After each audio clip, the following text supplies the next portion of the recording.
올 것이 왔습니다. 데스노트. 과연 올해 시즌이 끝나기 전에 집에 갈 후보는 누구일까? 앞서 베스트 세 선수는 상세 분석을 할 때 다 소개가 됐던 선수들이에요.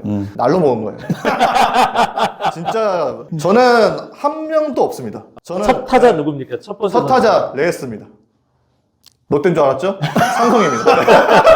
삼성의 데니 레이스를 첫 타자로 꼽아왔는데 삼성에 한 명씩 들어가네요. 메이저리그 통산 성적은 12게임 나서 ERA가 6.26. 메이저리그 투수라기보다는 마이너리그 레벨에 더 가까웠던 선수고요. 자타자 상대 피안타율이 3할 4푼 8리. 이거는 좀 기억을 하셔야 될 것 같습니다. 2022년에 트리플 A에서 15게임 나왔고 선발이 10게임 나왔어요. 그 당시 성적이 7패, ERA 7.17. 2023년에 20게임 나와서 2승 3패, ERA가 5.79. 도합 트리플 A 두 시즌 성적이 ERA가 6.30입니다. 사실은 최근에 KBO 리그에 오는 선수들의 메이저리그 스탯보다도 못한 것 같은 느낌이 그렇죠. ERA 6점대 자체가 낙제점 수준인데 저희가 타자 친화적인 이제 PCA 같은 경우는 이걸 좀 염두에 두고 보잖아요. 이 선수는 인터내셔널 리그, 타자 친화적 리그가 아니었던 거죠. 항상 이제 이 선수에 대해서 좀 불안하다고 이제 따질 때는 장점부터 보는데 9이닝당 볼넷수가 2.53개였어. 근데 그에 반해서 피안타율이 2할 8푼 4리, 2인당 출루 허용률이 1.46이었어. 볼넷을 안 내주는데 인당 출루율이 1.5. 타자들이 그냥 치고 나왔다는 거예요.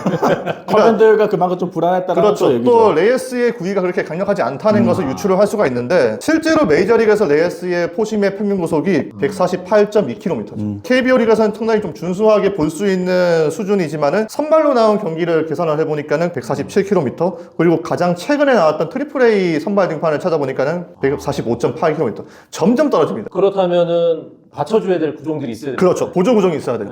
이 선수 최고 무기가 슬라이더예요. 슬라이더는 메이저리그에서 성적이 28타수 5안타, 피안타율이 1할 7푼 9리였는데 트리플 A 선발 등판을 제가 찾아보니까 역시나 슬라이더 비중이 가장 높더라고요. 그만큼 자신이 있다는 뜻인데 슬라이더와 함께 또 자주 던지는 구종이 싱커였습니다. 땅볼을 이제 주무기로 해서 맞춰 잡는 피칭을 하는 투수라는 건데 싱커를 주무기로 하는 투수가 피홈런이 많습니다. 지난 이제 두 시즌 트리플 A에서 9이닝당 피홈런 수가 2.29개였어요. 조건을 충족했던 91명 중에 5번째로 높았던 기록이었어요. 싱커볼로는 땅볼 비중이 이제 높아야 되고 이제 그에 따른 빗맞은 타구들이 많이 나와야 그렇죠. 되는데 볼이 얼마나 위력이 없으면 떨어지는 걸 보고 걷어올려서 그렇죠. 넘긴다는 네. 거 아니에요? 위력도 없고 싱커가 낮게 제구가 전혀 안 됐다는 그렇죠. 얘기죠. 그래서 지난 두 시즌 때도 트리플 A에서 뜬공 비중이 41.3%, 또 땅볼 비중이 31.2%. 이거는 싱커볼러에게 전혀 이상적인 비율이라고 할 수가 없는 거고, 피홈런의 약점이 명확한 포싱구가 떨어지는 투수. 홈런이 많이 나오는 라이언즈 파크를 쓰는 삼성하고는 궁합이 안 맞을 것 같아서 저는 레이스를 첫 번째 선수로 뽑아봤습니다. 전반적으로 봤을 때 약점이 상당히 많고 네. 부산과의 상성도 안 맞는데 삼성으로 왜 뽑은 거예요? 그래서? 이유가 있겠죠? 뭐 팬들도 좀 우려의 시선들을 보내시더라고요, 그럼요. 실제로. 예. 그래서 지금 아마 뷰캐넌 계속 주시하고 있을 거예요. 시즌 중반에 뷰캐넌이 돌아온다면은 짐을 빼야 될 선수는 뭐 레이스가 아닐까 싶어서. 중간에 보내는 걸 맡으려가지고. 자, 두 번째 누구예요? 제가 옐로우 카드를 할 때는 키움 선수 잘 안 뽑았어요. 돈을 쓸 수 있는 게 제한적이다 이용 보니까 선수 한 명 뽑았었어요. 애플러. 많이 안 뽑았어요. 두 번째는 키움입니다. 엠마누엘 데수스. 저희가 21세기 야구에서 처음으로 하는 콘텐츠다 또 보니까는 맞춰야 돼요. 적격비를 무시할 수가 없어요. 동의합니다. 메이저리그 경력은 레이스보다 더 짧아요. 그러니까 두 게임 나왔고 6과 3분의 2이닝 8실점. 또 지난해 데뷔했잖아요. 또 2022년에 트리플 A에서 35게임 나와서 19게임 선발, 4승 5패, ERA 4.51. 작년에도 트리플 A 17게임 나와서 16게임 선발, 4승 5패, 4.78. 구리나 볼넷이 5.4개. 제구도 지난 시즌에는 완전히 망가진 시즌이었고요. 뭐야? 내가 그걸 얘기하려는데. 팬들이 좀 보기 힘든 투수네요. 힘들어요. 보면서 좀 지난 2년간 트리플 A에서 기록한 ERA가 4.64고 저는 이제 그 투수 개인 능력을 직접적으로 바라보는 FIP를 중시하는데 이게 5.10으로 더 안 좋아졌어요. 근데 FIP가 나빠진 이유는 볼넷 때문이죠. 이 선수가 지난 2년간 트리플에서 볼넷이 9이닝당 4.93개였어요. 앞서 이제 첫 번째로 얘기했던 데니 레스보다는 이 선수가 구위가 더 좋아요. 포심의 평균 구속이 최근에 트리플 A 등판에 92.3마일 나왔어요. 148.5km인데 네. 이거는 충분히 KBO 리그에서는 경쟁력이 있는 그렇죠. 구속입니다. 그렇죠. 구위만으로 봤을 때는 이 선수는 충분히 통할 수 있는 선수라고 보여지는데 역시나 너무 많은 볼로 인해서 장애하는 경우가 많았었고요. 그래서 저는 이런 스트라이크 존에 공을 던지기 어려워하는 투수들은 KBO 팀들이 충분히 분석해서 파악을 할 거라고 봐요. 만약 이 선수의 결정구가 슬라이더였으면은 좀 고민을 더 해봤을 것 같은데 이 선수 결정은 체인지업이다. 맞아요. 이 선수의 롤 모델이 심지어 베네수엘라 출신의 요한 산타나. 베네수엘라 체인지업 던지면 다 요한 산타나죠. 트리플 A에서 이 선수의 최근 마지막 4경기에서의 체인지업 헛스윙률을 계산해봤는데 20%였어요.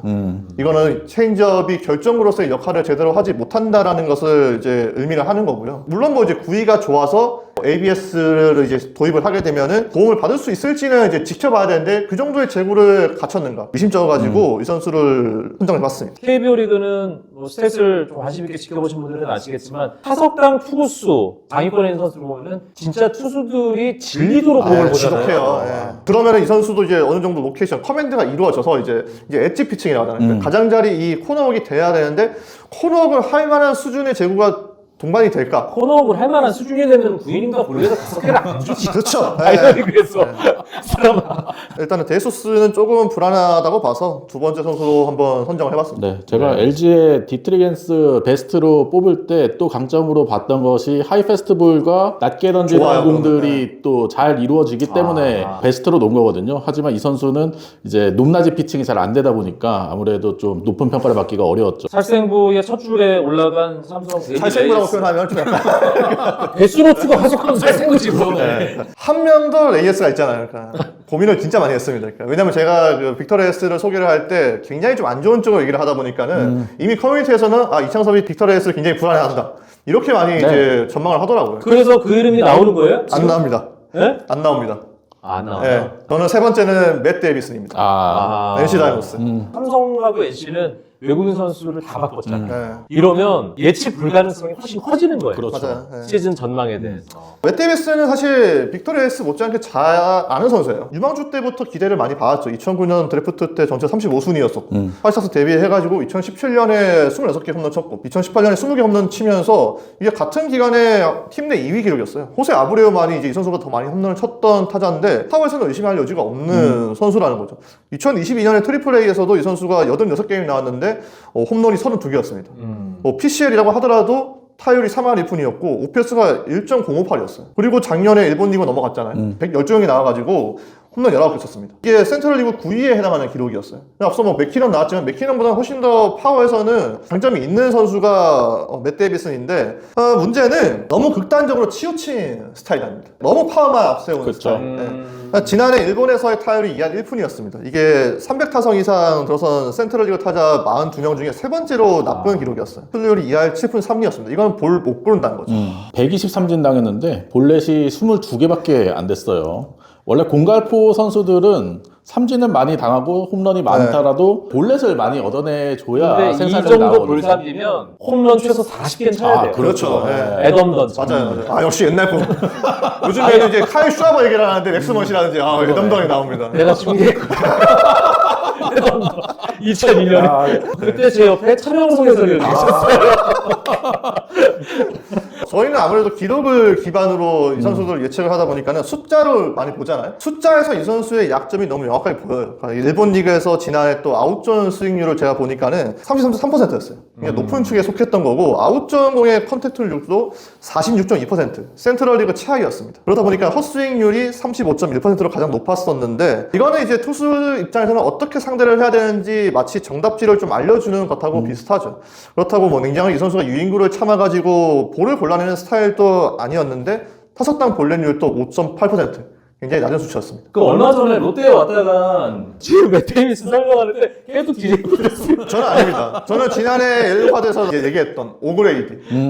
일본 리그에서의 어떤 느낌이 비슷해. 물론 오그레이드하고 파워가 차원이 다르죠. 맷 데이비스는 메이저리그에서도 쌓은 어떤 그 커리어가 오그레이드와 비교할 수도 없고 일본에서도 이 선수는 파워 하나는 진짜였어요. 근데 파워만 있다는 거예요. 근데 파워를 굉장히 역으로 이용할 수 있는 이 KBO 리그 투수들의 특성들 절대 좋은 거 안 줄 겁니다. 그러니까 씨름으로 따지면 이제 힘으로만 씨름을 하면 뒤치기 당하기 쉽거든요. 그렇죠. 네. 그러니까 일본에서도 이 선수가 상대했을 때 가장 많이 이제 던졌던 구종이 체인지업이라든지 이제 스플리터였어요. 이거는 존의 아래에서 떨어뜨렸을 때는 이 선수가 반마인을 나왔다는 건데 제가 다 알려드린 거 정답을 이 선수 상대할 생각해야 되는 거. 그럼에도 불구하고 일본에서 홈런을 20개 쳤다는 거 대단한 거예요. 대단한 거네요. 혹시나 한번 승부해볼까? 이런 마음 가지면 안 됩니다. 그러니까. 왜 데려왔는지는 알 알 수 것 있지. 같아요. 왜냐면 NC가 나성범 선수 빠지고 그 뒤로 이제 거포 선수들이 없잖아요. 갈수 있었어요. 예. 10개 이상의 홈런 칠 수 있는 선수는 많은데 뭐 20, 30개 칠 수 있는 선수들이 타선에 없다 보니까 파워를 위해서 맷 데이비슨을 데려왔는데 너무나 명확한 약점이 있다 보니까 이 선수가 성공을 할 수 있을지 여부는 다소 좀 의문이 듭니다. 빅터 레이스 대신에 이 선수를 택한 이유는 이 선수가 이제 100만 달러 선수이기 때문에. 레이스 대신에 있었어. 그러니까 100만 레이스 달러. 홈런했던 거야. 거의 3.5, 3.5네. 레이스 대신에 맷 데이비슨을 꼽아왔습니다. 예, 그럼 빅터 레이스는 언제쯤 갈지 그것도 얘기해요. 롯데가 아마 초반에 올해도 치고 나가다가 더울 때 막까지 꺾일 수가 있잖아요. 네. 레이스도 아마 꺾일 겁니다 그때. 근데 하지만 천동님이 다 해주겠죠. 야 목이 마르네. 아, 이렇게 데스노트 21세기 야구판 데스노트를 한번 꾸며봤습니다. 이영 위원의 가장 기대되는 선수 3명, 그리고 이창섭 위원의 집에 갈 것 같은 불안한 선수 네. 3.5명. 사실은 여기서 이제 뭐 그 마무리를 해도 되지만 항상 데스노트 때 제가 이창섭에게 물어보는 게 있었거든요. 올해 롯데는 몇 위 할 것 같냐. 이창섭에게 듣고 싶은 KBO 리그 얘기는 뻔하거든요. 김채영 감독님 말씀하셨습니다. 4강 간다. 4위.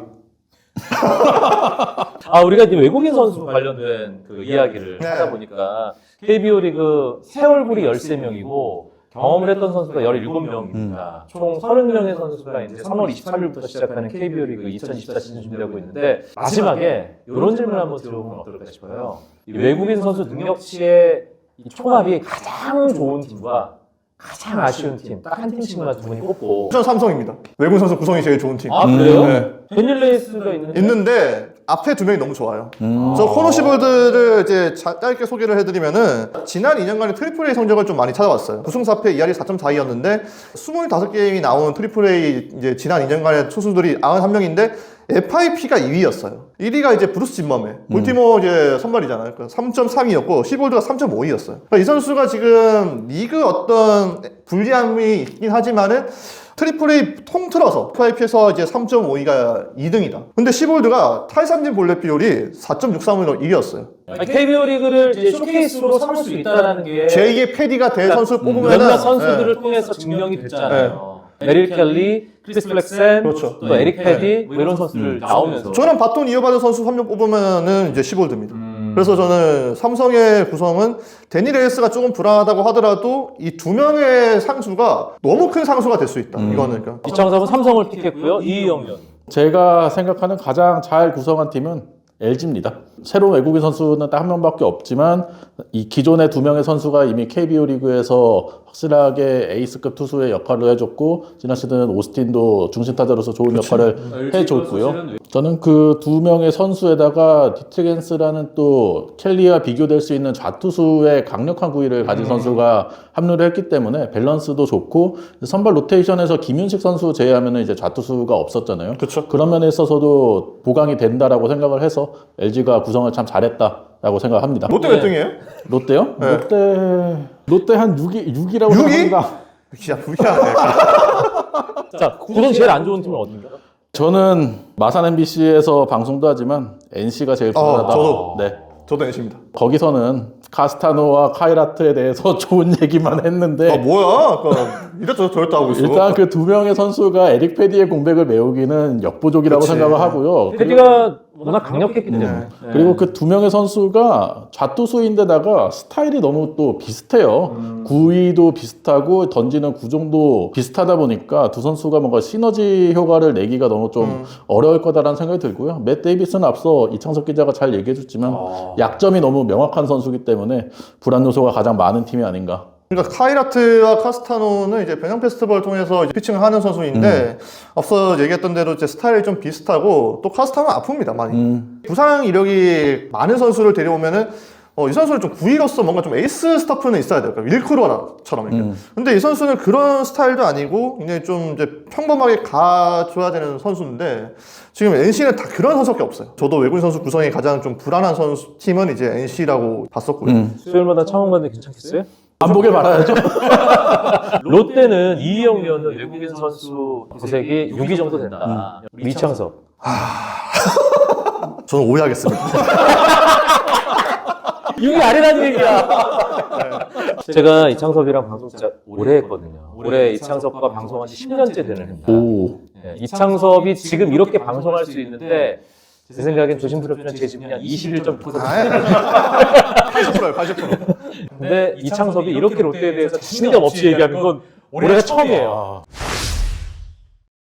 저 오랜만에 이렇게 이창섭과 만나서 이제 입을 풀고 이희영 의원과 처음으로 야구 얘기를 나눠서 시간이 어떻게 가는지 모르겠는데 1시간이 훌쩍 지나갔어요. 21세기 야구와 함께하게 해주셔서 감사하고요. 제가 생각을 해보니까 20세기에 산 날보다 21세기에 산 날이 올해를 기점으로 더 많아졌더라고요. 네. 그럼 계속 나와주시는 거예요, 혹시? 이 21세기에 야구캐스터 시작했습니다. 다른 건 몰라도 데스노트 편은 제가 꼭 함께 할 수 있었으면 좋겠습니다. 감사합니다. 예, 이 말씀을 드리면서 오늘 21세기 야구와 함께했던 노멀 게스트 예, 이광용은 물러가겠습니다. 여러분 21세기 야구 많이 사랑해 주시고요. 구독, 좋아요, 알림 설정까지 예, 부탁드리겠습니다. 저는 일찌감치 구독받고 열심히 보고 있습니다. 여러분 많이 사랑해 주세요. 고맙습니다. 감사합니다.